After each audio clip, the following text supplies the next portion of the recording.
दोस्तों कुछ दिन पहले हमने एक वीडियो दिखाया था जिसमें बताया था कि कैसे जोधपुर के पास आसपास के ग्रामीण क्षेत्रों में प्रिंस सैनी नामक का एक लड़का दावा करता था कि मैं 6 लाख रुपए में आपको नई ब्रांड स्कॉर्पियो दे दूंगा, लेकिन आपसे 6 लाख रुपए मैं कैश लूँगा, किसी प्रकार की ऑनलाइन ट्रांसफ़र नहीं होगा, कोई आपको पावती यानी पर्ची स्लिप नहीं दी जाएगी, सिर्फ आप 6 लाख रुपए दो और आपको स्कॉर्पियो गाड़ी या फॉर्च्यूनर गाड़ी, इस प्रकार के दावे किए जाते थे। ये क्रम जो है वो पिछले कई सालों से चलता आ रहा था। तो उसने कई लोगों को दिया, यानी कि 20 लोगों ने अगर पैसे 6 लाख रुपए जमा करवाए तो उनमें से 3 को दिया, फिर को बोला कि अगली जो नंबर आएगा तब आपको दिया जाएगा, ऐसे ऐसे करके। बीते दिनों उन्होंने एक बड़ी गैंग ने स्कैम वहाँ शुरू कर दिया। भोपालगढ़, ओसिया और आसपास के ग्रामीण क्षेत्र हैं, पाली के जैतारण, ब्यावर आसपास के क्षेत्रों में एजेंट के थ्रू कि आपको जो है ग्राहकों से पैसे लाने हैं, इतने मुझे देने हैं और इतने आपके, और हम उनको 6 लाख में एक स्कॉर्पियो देंगे, ऐसा कह के लाना है। कई सारे लोगों ने उनके बातों में आकर के उनको पैसे भी दिए, क्योंकि उनको लगता था कि 6 लाख में स्कॉर्पियो कौन दे, तो अगर इतनी सस्ती मिल रही है तो हम क्यों चूकें।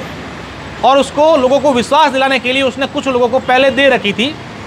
जब लोग पूछते थे कि तू इतना भाई पैसे कहाँ से लाता है, कहाँ से 6 लाख में स्कॉर्पियो दे रहा है, जबकि स्कॉर्पियो 20-25 लाख रुपए की आती है,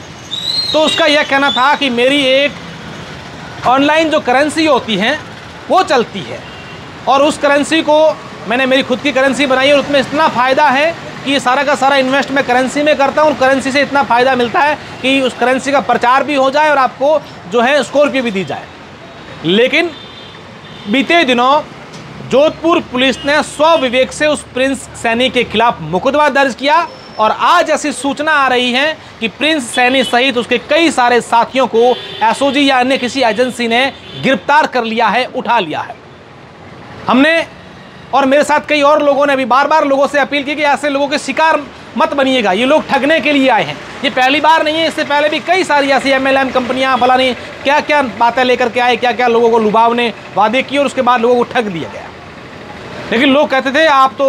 किसी से को आगे बढ़ रहा है उसको उसको आगे बढ़ता नहीं देखना पसंद करते हो, उसे परेशान कर रहे हो, ऐसा थोड़ी होता है, आप वैसे मीडिया हो, आपको कुछ दिया नहीं, आप ये मीडिया हो, तमाम प्रकार की बातें हुई। लेकिन अब समझ में आया तमाम उन लोगों को जिन्होंने 6-6 लाख रुपए में स्कॉर्पियो लेने के लालच में अपने पैसे